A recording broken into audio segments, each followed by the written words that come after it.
I feel fine. Godspeed, John Glenn. Houston, Tranquility Base here. The Eagle has landed. Roger, Tranquility. We copy you on the ground. New possibilities are opening up for scientific cooperation between countries. 2, 1, 0, 0. Liftoff. Americans return to space as Discovery clears the tower. Discovery, go and throttle up. Discovery, Roger. Go for deploy. Thanks to you and to everybody in the shuttle program. The crew is go for launch. Roger. Nice to be in orbit. We have followed in their footsteps to get us where we are today.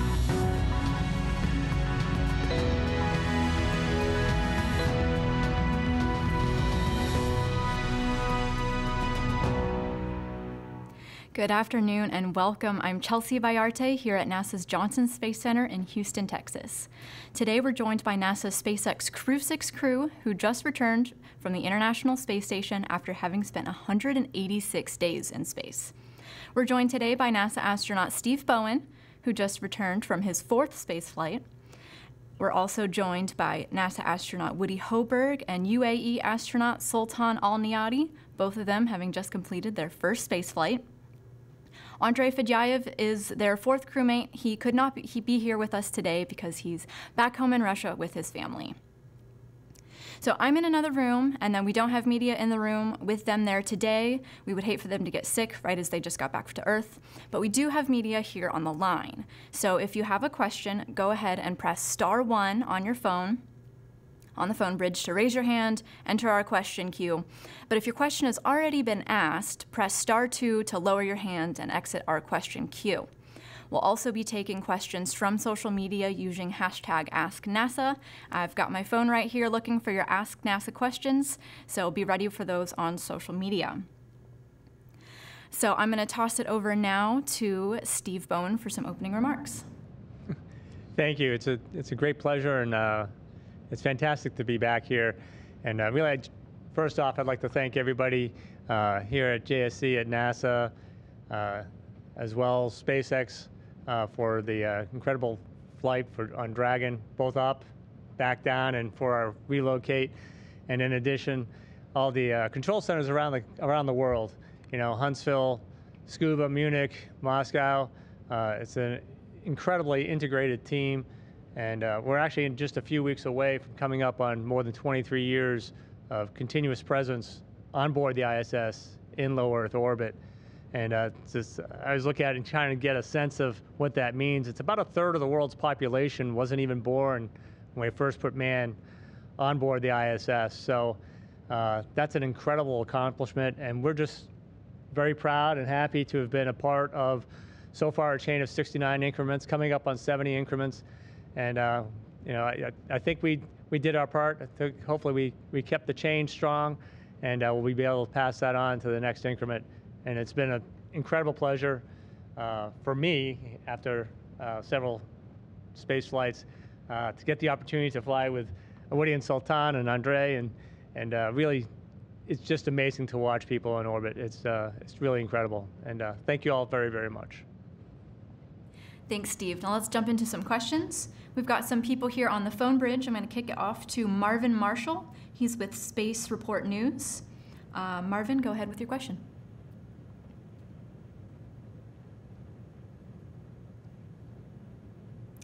Looks like Marvin has exited our queue. We'll see if we can get him back. And now go to Elizabeth Howell. Elizabeth is with space.com. Hello, everybody. Welcome back. I'm glad that you're safe. I wanted to ask a question of Sultan.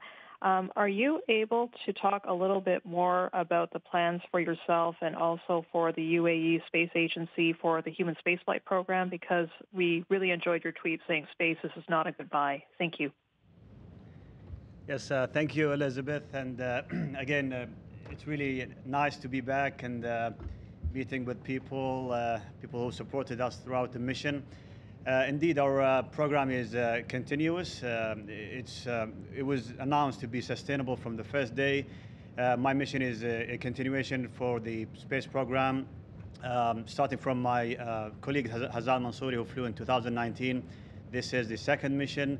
We have astronauts under training that they'll finish next year. So it's a continuation of the human space flights, and I'm happy actually to be part of it. And the UAE is committed to actually going further into space. And as you may know, UAE has signed the Artemis Accords, and hopefully we'll get to be part of it in the future.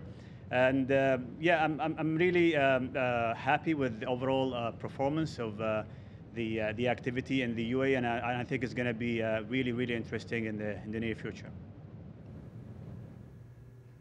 So we're going to flip over to a social media question, and this one is going to be for all of you. We talked a little bit about food before your mission, but now that you've been to space and back, Tori on X wants to know, what is your favorite food to eat in space? I think, you know, honestly, our favorite food to eat in space is the fresh food we occasionally get when visiting vehicles show up. But on sort of a general, throughout the mission thing, mine changed. You know, there were certain things I had early on that by the end I didn't want anymore, and toward the end I think the spaghetti with meat sauce I think is what we settled on for me. And Woody, what about you? Yeah, my favorite was pretty consistent with macaroni and cheese. That was always a special treat when that was available. But Steve's absolutely right. The variety in food is also really important, and we have an amazing food lab here at JSC that provides just a really amazing range of delicious meals.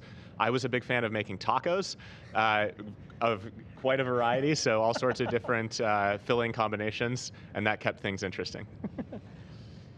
I totally agree. We have a big menu, honestly. We bring food from JAXA, for example, from ESA. We have the standard menu from NASA, and we got to try some Emirati food as well. We did an Emirati night, actually, when we tried some Emirati food.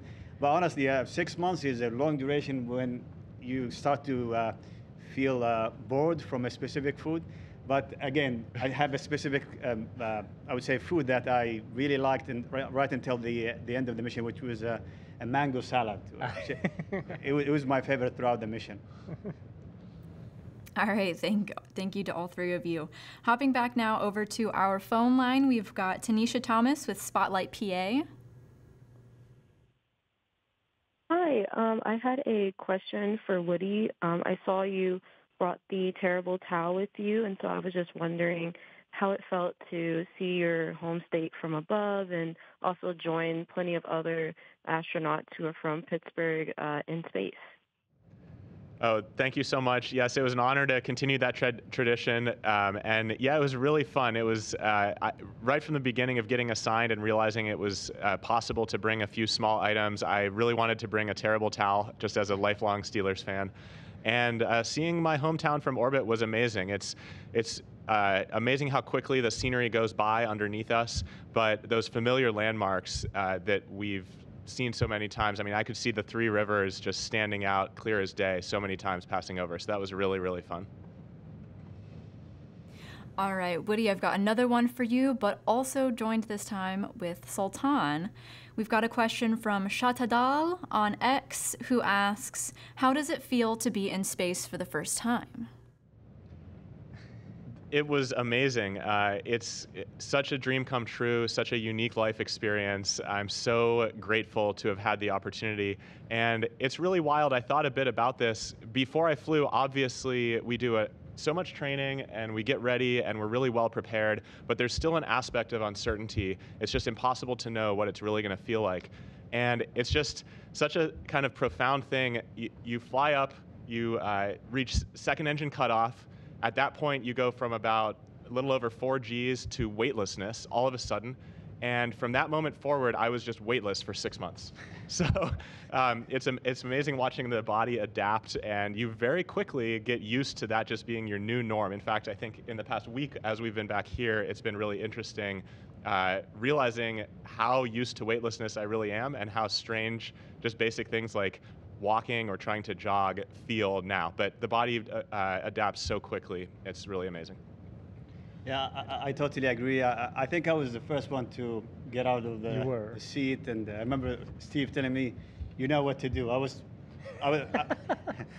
asked to bring a cabin mic, so I was the first out to get out of the suit. And thanks to the advice that we always get just to take it nice and easy, which I did, and because again, it's subjective. You don't know what's going to happen, how your body will react to microgravity. You could definitely be sick if you start moving really quickly and a lot of head movement. So I think I took it nice and easy the first few days, and it worked really well. And yeah, 6 months of weightlessness. It was amazing. It was really, really cool, just trying all aspects of physics and trying to just use minimal force to go from one place to another. And we had some competitions, right? I mean, going from a station forward, trying to float without touching any cables or hitting any walls or anything. So it was really fun just trying weightlessness for the period of the mission. All right, switching over to our phone bridge here with Ben Guarino with Popular Science. Hi, thank you for taking our questions. This is for all of you. I know you're kept very busy, but 6 months is a long time to be working on a science mission. So what did you do for fun? Did you have a favorite activity while you were off the clock in orbit? Thanks. Yeah, I think we all had our individual things that we used to fill that time that was available. We were really busy. I was commenting earlier that we actually had a lot of events and a lot of work to do, and so much of what we did, everything's interesting on board. But when you did have spare time, I spent more time looking out of the cupola without a camera this time, and sometimes just floating around. And really, I really enjoyed just hanging out with the rest of the crew on board. It was just a fantastic crew to spend time with, and that really, I was never ever bored on board, that's for sure. And yeah, the downtime is a fun aspect of the mission. We had a few chess games going on. We had a couple games with mission control, not only here in Houston, but around the world. There were a few chess boards in mission control centers, and we were doing 1 or 2 moves a day. So that was a really fun part of the mission. We also played some games on board. And then I just loved photography. Any chance I got going to either the cupola or what we call the wharf, which is our sort of photo grade window in the nadir portion of the U.S. laboratory. I really enjoyed getting better and better at taking Earth observation photos. Absolutely, I totally agree with you guys, and I think we were lucky enough to have a proper division in terms of the time. So we had a month of science, a month of EVA/Axiom, and then a month of maintenance, and then again a month of EVAs, and then maintenance. It was really nice actually to have this variety of actions going on. But yeah, in the spare time, definitely going looking down to Earth and trying to capture that and sharing. Honestly, a big part of my mission was just to share everything I do and outreach, talking to students throughout ham radio or direct calls. So again, the engagement of people was a big focus of my activities during off time. So Woody, I wanted to go back to this chess game because it leads to one of our social media questions that we got from Charles on Facebook, who wants to know who won the game. I think we actually came out victorious twice, which it's funny. I'm actually not a particularly good chess player. I really enjoy the game, but we had the whole crew participating from on board, and I think we got lucky a few times. We have the advantage on board of having some continuity of move to move. We kind of know the strategy we're taking, whereas mission control is handing over 3 shifts a day. So they may come up with an idea one shift, and then the next shift has to deal with that and continue executing. So I suspect there was some definite chess firepower available on the ground here, and I suspect if we had had a third game, we might have had our work very much cut out for us. All right, astronauts win. Mission control. Gotta have to try harder next time. We'll go back to our phone bridge here with Mark Carreau with Aviation Week and Space Technology. Thanks. My question's for whomever or each of you. You had a large, broad science agenda, which is not unusual for the crews, but I just wonder, what's your sense of how engaging, satisfying, and motivational it is to pursue all those science and technology projects? It's incredibly engaging, and I think we'll all have an answer to this, but what surprised me is there's just so much. You can't get so wrapped up and focused in any one of the the science projects you're working on. You really try, you get in there, you work ahead of time, you study a little bit, make sure you understand what you're doing, get through the procedure, and then right away you're scheduled onto something else, which, as I said earlier, I was never ever bored, and it was just, the variety is absolutely amazing. And there's so much science that goes on that we never actually directly interact with. And it's just absolutely amazing to be a part of that. Yeah, it was amazing. The variety is incredible. A couple just small examples that stood out for me as really interesting. We had a facility where we were doing some biofabrication. It's called the biofabrication facility. We actually printed the first section of meniscus ever printed in space. And that facility is now, it actually took kind of some trial and error. There were some setbacks along the way throughout our mission, but by the end we had successfully printed this meniscus. And that facility is now going on to do some cardiac cells and also blood vessels in the future. So that's going to be really cool. Those are structures that, with the viscosity of the liquids and the sedimentation and settling that you would have in 1G, you just can't do that on Earth. And so it's kind of a technology demonstration to be able to do these things in weightlessness in low Earth orbit. That was really rewarding to work on. I remember seeing Sultan working on beating heart cells. That was incredible to see. And we worked on one experiment called Capizorb, and that one was really fun because it was just the first time that the team was doing it in space, and it was looking at capillary action of fluids moving through small channels, and just seeing the team's excitement at, you know, seeing things that were almost what they expected but not quite, and getting to work with the team of principal investigators on the ground was honestly really rewarding. There was a real excitement working on that payload. Yeah, I totally agree with you guys, and honestly, the best part of it when you see like the reaction from the scientist. Yeah. So you'll be in a headphone and you're applying some medication or maybe just moving the samples under a microscope, and then you even like feel their real excitement seeing, as you mentioned, a heartbeat or a tissue. It's really amazing, and you feel how important the mission is, and why do we go to space and why do we explore? Because it's a unique environment to give us an insight for tissues, for example, or any biofabrication or the effectiveness of medication. So it's really amazing, honestly, and humbling to be part of such effort and let's say mission. So it sounds like a whole ton of exciting biology experiments, as much as other disciplines as well going on the space station that you guys got to work on. Thank you for your question. I want to go now to David Curley with the Discovery Channel. Yeah, I need a new meniscus. Thank you for doing the experiment. My question is actually for Captain Bowen. You're a senior astronaut. You grew up in the shuttle era. You've now done commercial crew and long duration. Can you give us some examples of how those experiences were different and changed, and what do you see it for the next 5 to 10 years in the future for future missions? Thank you. Yeah, and that's yeah, I've been privileged to have that opportunity to be here long enough to see those transitions and actually work in each of those programs along the way. As the shuttle flights, when I first showed up, we arrived as a class shortly before the first increment launch to the International Space Station. And so the International Space Station was really the sort of the center of my entire time so far here at NASA. And so I've worked a number of things along the way. So when I first went to the International Space Station on a shuttle flight, I was basically a construction worker. And it was a very short series of missions that you work your way through, and you get really highly trained, and you execute the choreography, and you get it done, and you come home. And that sort of mission, we're seeing that now. We had Axiom 2 on board while we were up there, and that I looked at that as like, it's a shuttle mission. These guys, they come up here, they're very focused, they have their work to do. We help support them, help them understand what they don't have time to adjust to, and I think it ends up being a very successful model for that sort of mission.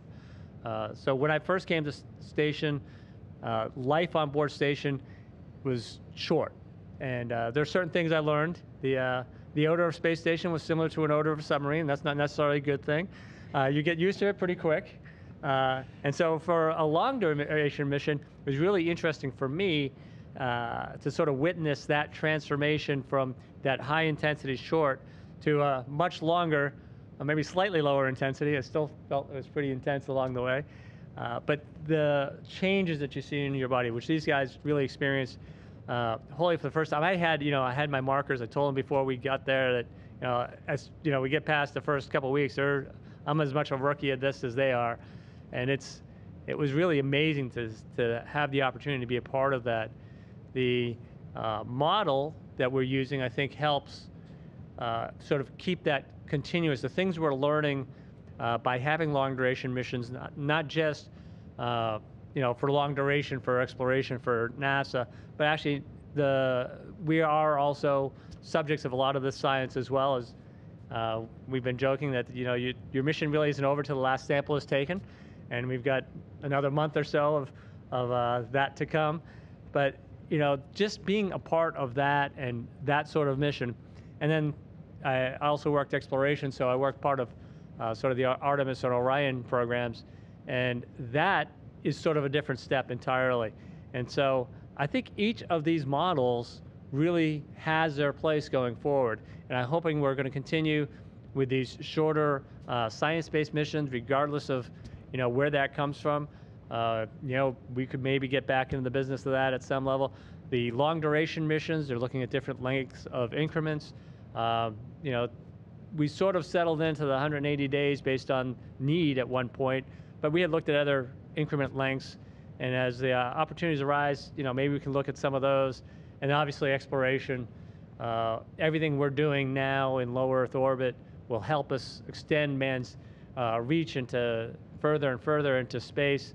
And some of the missions we're looking at, those long durations could be several years, which other than whaling ships back in the 19th century, we really don't have a human model to emulate with, and that's a lot of learning we have to do before we get there. So it's been incredible to watch each of these phases and really be a part of it, and it's really exciting to going forward. It's not 5 or 10 years. I think we're looking at 15 to 20 to 100 years. It's great to be able to project that far into the future. It's really exciting.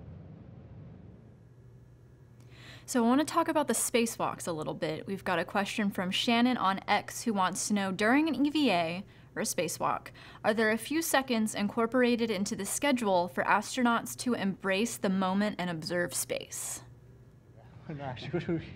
Well, I think I was lucky enough to be in that exact moment where sometimes we have downtime for the team to figure out the next task, for example. So we got a very lovely IV, and I think she was Anne McLean. She told me one time, take 5 minutes, take some pictures. So it was really great, just to have that moment and look down to Earth and seeing just nothing. What is protecting for you from dying is a thin glass, and just seeing everything crystal clear.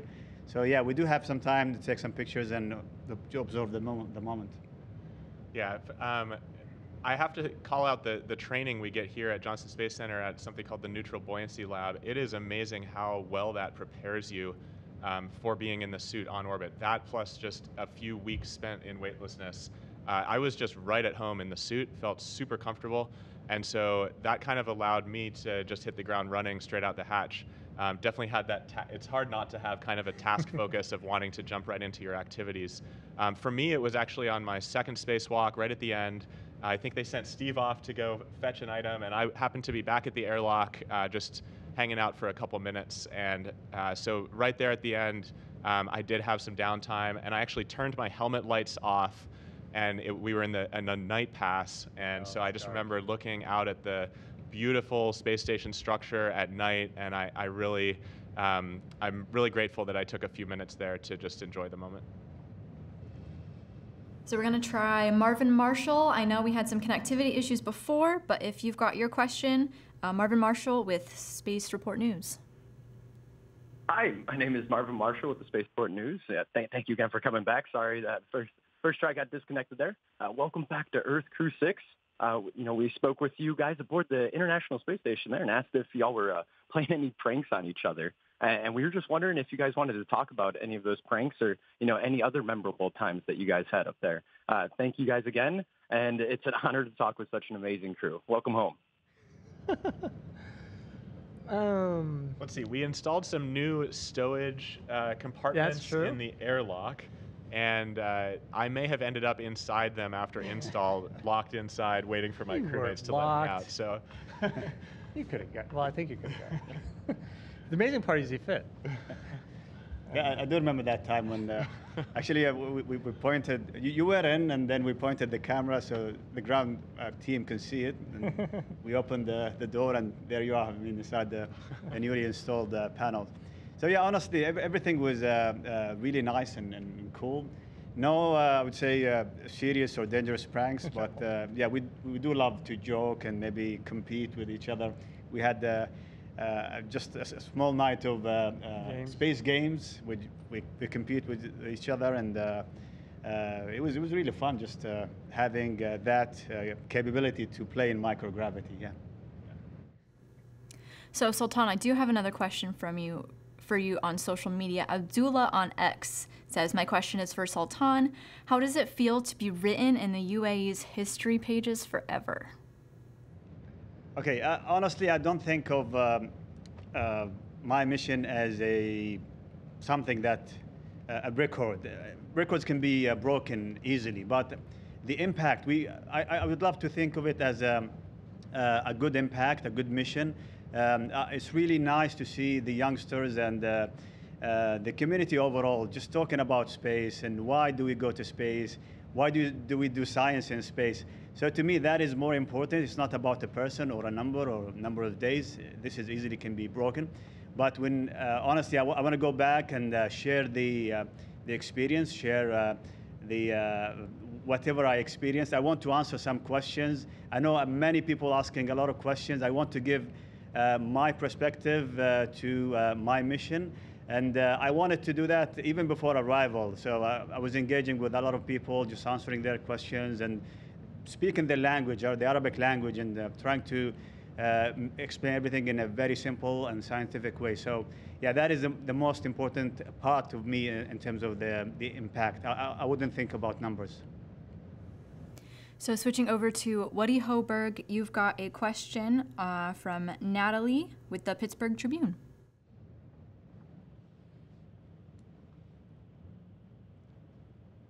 Hi, Natalie. I'm ready for your question. Natalie, are you on the line? Woody. This is for Woody and the rest of the team. After being out in space for 6 months and seeing Earth and the magnificence of space and everything from a totally different viewpoint, now you come back, did it change your philosophy or your perspective on on how to live life in the human race? And any trips back to Pittsburgh at all, Woody? Actually, yeah, I will be back in Pittsburgh in just a few weeks. My little brother still lives there, and I'm looking forward to coming and visiting in not too long. Seeing the planet from space is just incredible. The perspective we have, we're in low Earth orbit, so we're actually only about 250 miles above the surface of Earth.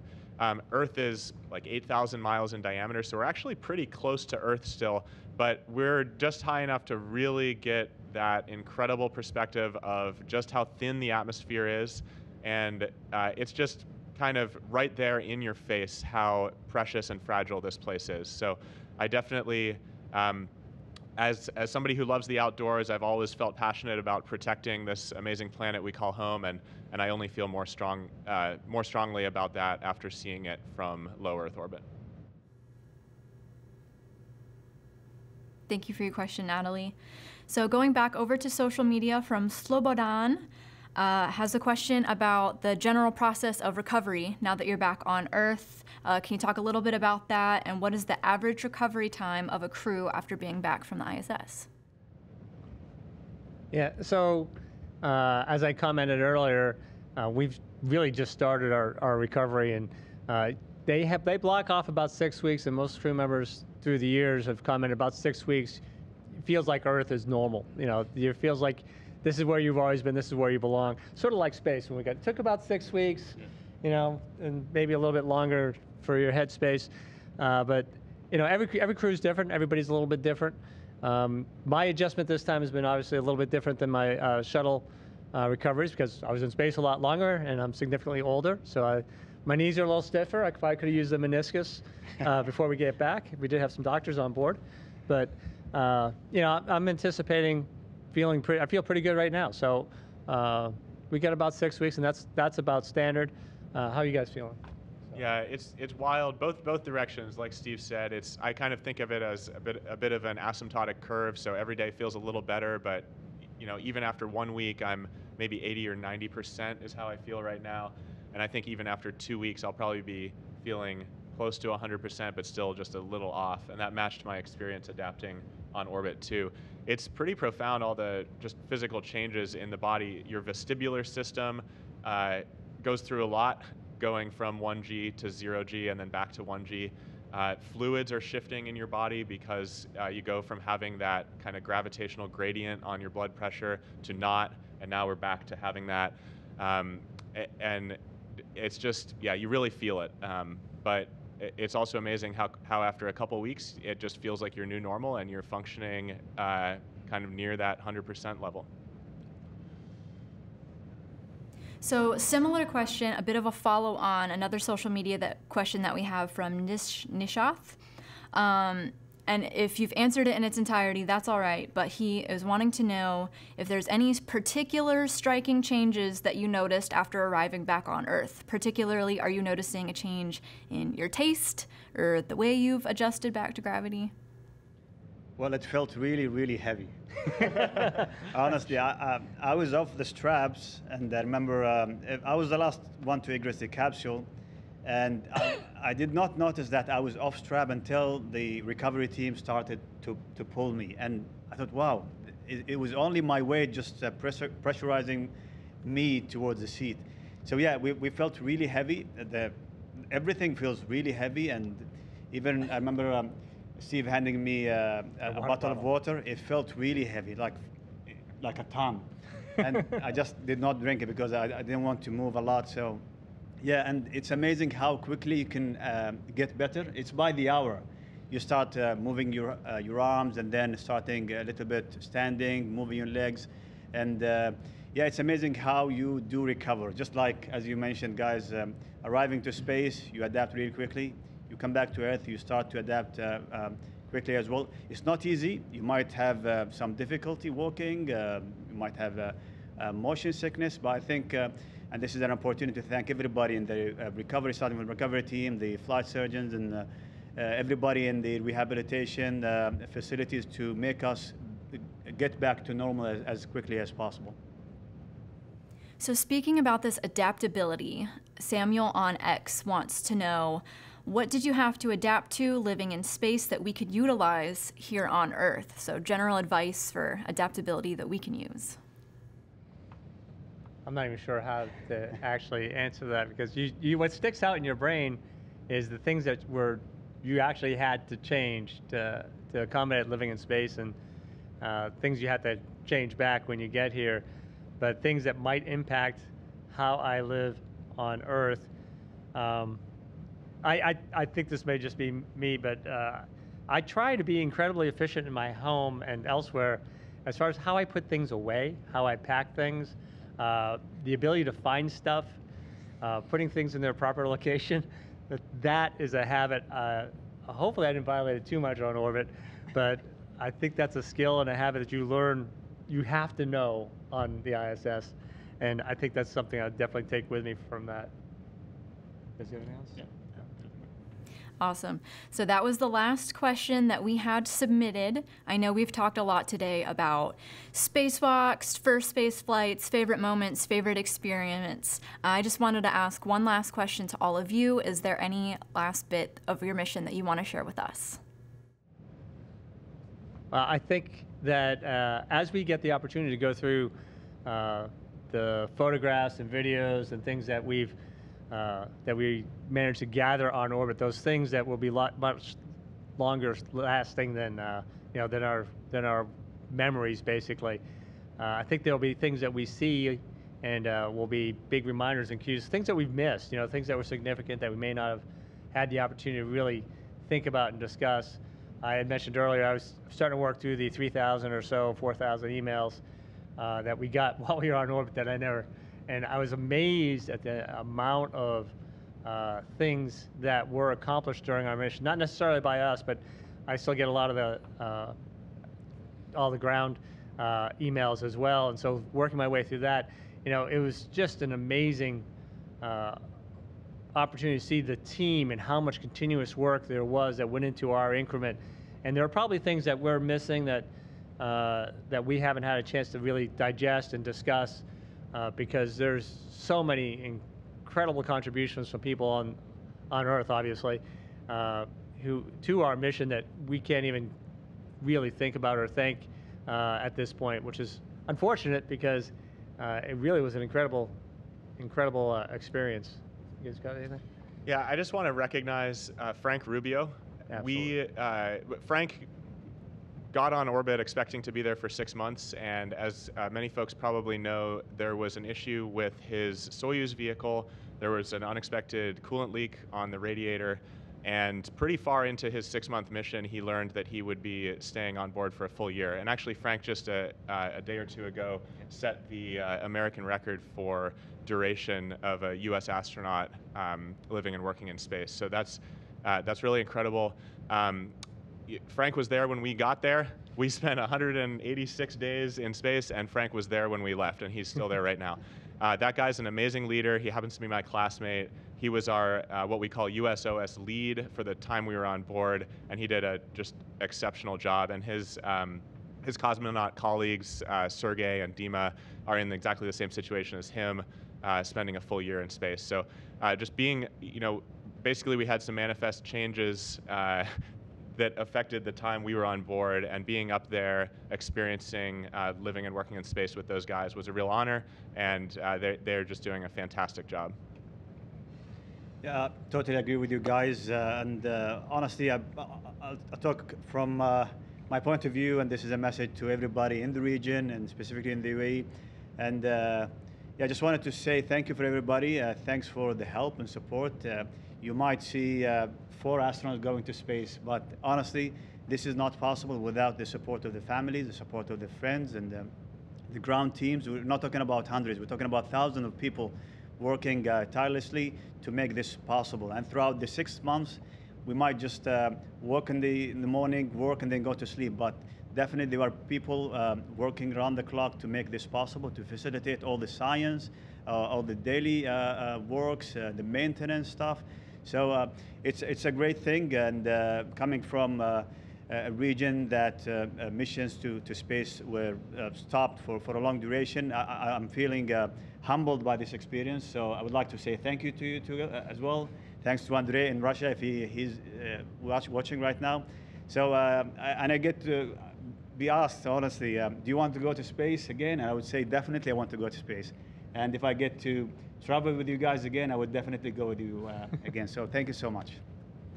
Thanks, Sultan. I want to extend my thanks to all of you, Woody Hoburg, Steve Bowen, and Sultan Alneyadi for joining us here today. And I want to thank everyone on the phone bridge and on social media for sending in their awesome questions. Crew-6, we wish you all the best. Thank you for being here with us today. That concludes our Crew-6 post-landing news conference. Thank you for joining us.